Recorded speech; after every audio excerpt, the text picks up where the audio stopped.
What messed up thing did your school do? The mock car crash just before prom was kind of fucked. You never knew what day it was on. It was a surprise. None of the students involved were allowed to tell their friends or anything. It hit me really hard for 3 reasons. My best friend was one of the students picked to be dead, and for the crash, she was covered in blood and had a windshield wiper sticking out of her.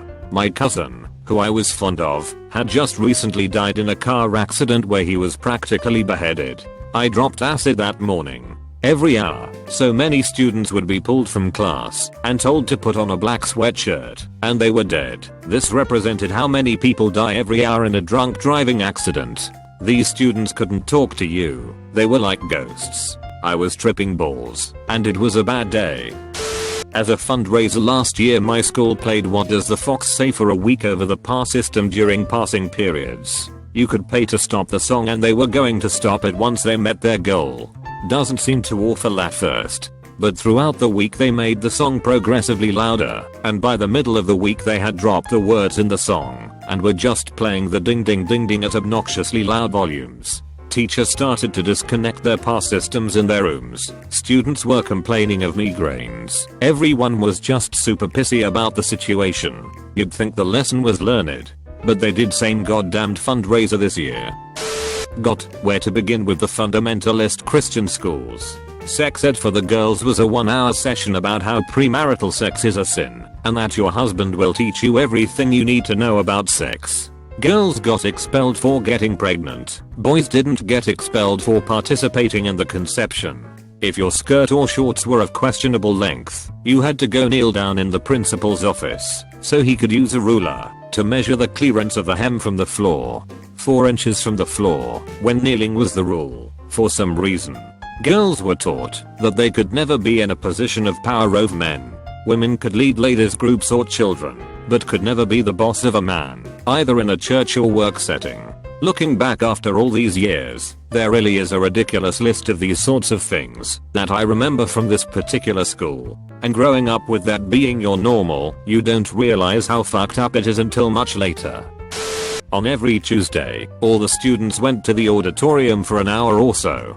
There we had assemblies and general discussions. Nothing out of the ordinary, but there used to be this segment where all the students had to sing the happy birthday song and also do a dance. Yes, a dance. It was like Grease, but just a lot more worse. We would point our arms up and down and then towards the guy who had his/her birthday. The weird part was we had to do the dance even when there were no birthdays. TL. Doctor School made us do a birthday song and dance, even when it wasn't anyone's birthday. Edit. Kids would avoid going to school on purpose on the day of their birth. It was so that the crowd would have to sing to an empty stage. No nationwide scandals, just the hiring of a terrible person. There was a school counselor who worked with special ed students who should have been fired, but he probably messed up an entire generation of kids.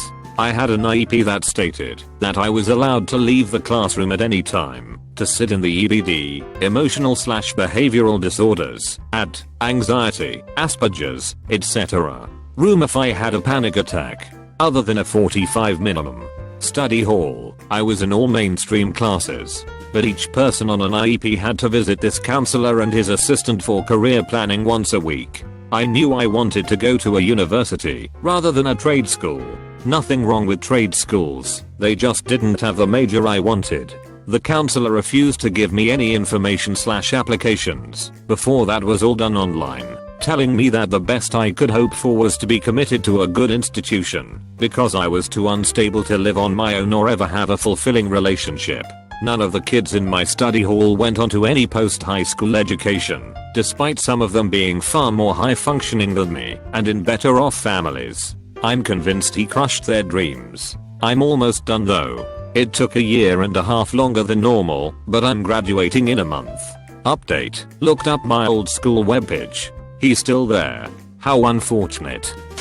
Junior high, students were locked into the lunch area during lunch period to prevent students roaming the halls. I didn't realize how dangerous it was, e.g. in case of fire, until one day some kid poured superglue in one of the locks as a prank and everyone started to get claustrophobic and freak out. They took the doors off the bathroom stalls. They thought we were going to drugs if we had privacy. So yeah, no, shit in front of everyone. That's fun. Also, this was only in the boys' room. If I remember correctly, the girls said all their stalls had doors. During the national app exams, there was a really big case where this girl cheated on one of the exams. She literally wrote notes on her arms and covered it with her sleeves. Probably one of the most idiotic things I ever heard, and what's more surprising is that she's president of numerous academic/community service organizations. Girl like that should be smarter. Anyway, the whole school was at risk of getting all the students' app scores cancelled and potentially be the joke of all the school district. So, the board members of the school paid some hush money to the right people so news wouldn't go past the school gates. The girl got away with a slap on the wrists, everyone's scores were safe, and the college board never heard of the news. Talk about extremely shady. When I was in elementary school, they didn't have ice in school suspension, but I was so misbehaved they couldn't keep me in the classroom. So they cleaned out a janitor closet and put a desk in it and locked me in. Every 30 minutes a different teacher would come check on me, then lock the door again. At the time I didn't realize how bad this was. What if there was a fire? What if I had to use the bathroom and no teacher was around? Shit's fucked up.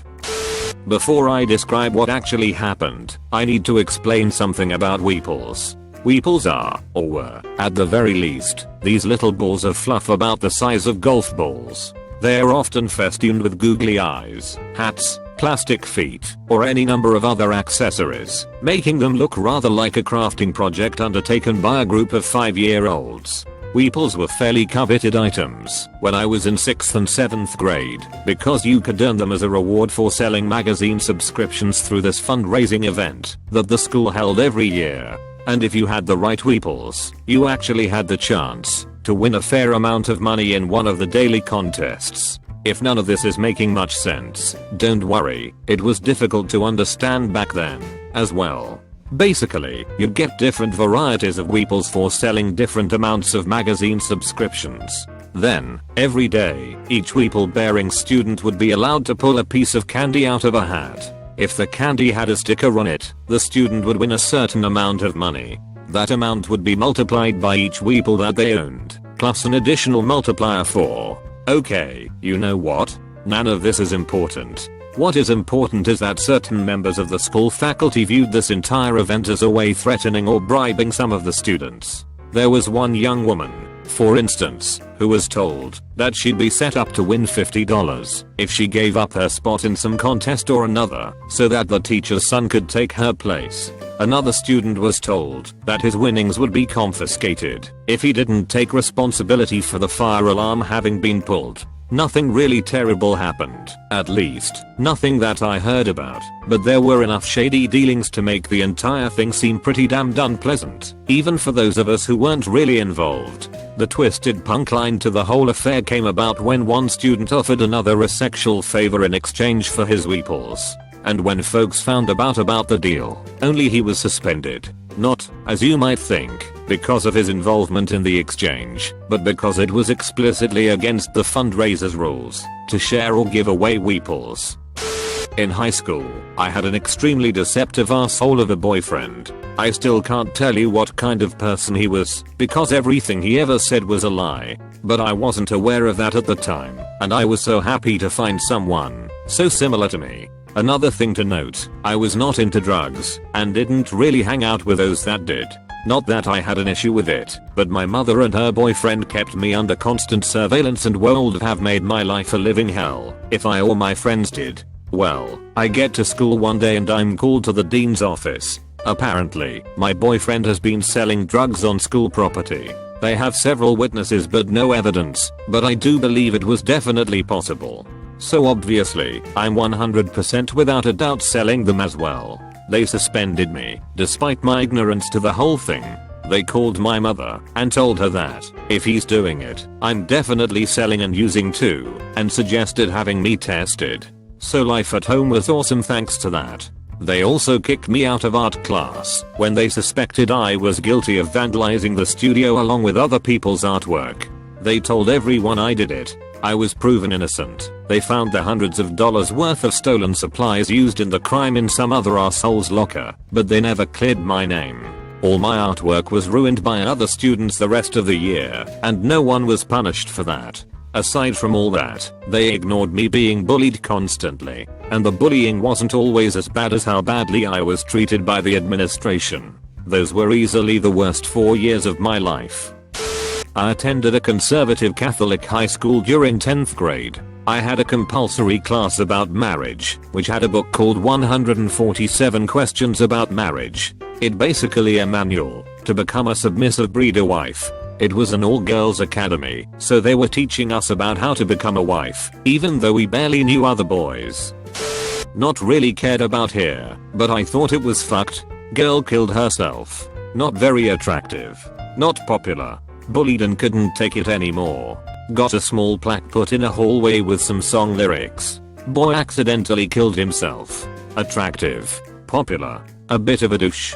Cousin had a loaded shotgun in the back of his truck. Kid hit it. Got shot in the head. A kind of large plaque put up in the same hallway. BO from his a bit in song lyrics. Let his locker door be written on and let people write inside it. This boy made a stupid mistake sitting with a fucking loading gun next to him. Gets a bunch of praise and remembrance. The girl couldn't take the bullying and killed herself. She was barely remembered besides as a name on the wall. This wasn't my school, but my school's main rival, I goose that's what you would call it, tried to ban the color red. Like flat out no red. Shirts, buttons, hair. I shit you not, if your hair was a little too red, even if I was natural try would punish you. They didn't ban the color blue, so I'm pretty sure their school was run by the Crips. Ruined the school cafeteria. Freshman year had decent, wholesome food for lunch. By the end of the year, it was the exact same fucking shit every day. The cafeteria was basically where you met up to go off campus to get food. Really sucked for the disenfranchised kids who were forced to eat the free meal for lunch.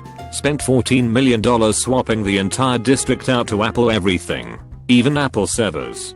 Then they bought a massive swimming complex nobody ever uses. Then guess what? Time for budget cuts. The new IT director made everybody go back to PCS. Smart boards. A few posters below reminded me of this. It was a failed program at our school. The teachers all but abandoned them because the driver software was shit and the support was non-existent. Turns out a whiteboard is all you need. In my senior year of high school I was suspended for 3 days for tweeting about how I didn't like a teacher's method of teaching. The teacher just so happened to find that tweet on the internet one day, so the school took action and made an example out of me. The teacher was a brand new teacher and was a psychopath. She stalked all of the students on social media. During my senior year in high school, our soccer team played against an out-of-town school with mostly Hispanic players. At the end of the game, when we won, students from my high school started throwing homemade green cards onto the field and cursing the other team's players. After investigating the incident, we found out that the guys who made the cards were in a same class together, and the teacher was fully aware of them making the cards in her classroom. Because of it, the kids were suspended and the teacher was fired. Even though it wasn't technically my high school itself that caused the riot, the event still made national news as the green card incident. So occasionally, when people ask which high school I went to, I frequently get, "Oh yeah, you went to that racist high school with the green card incident."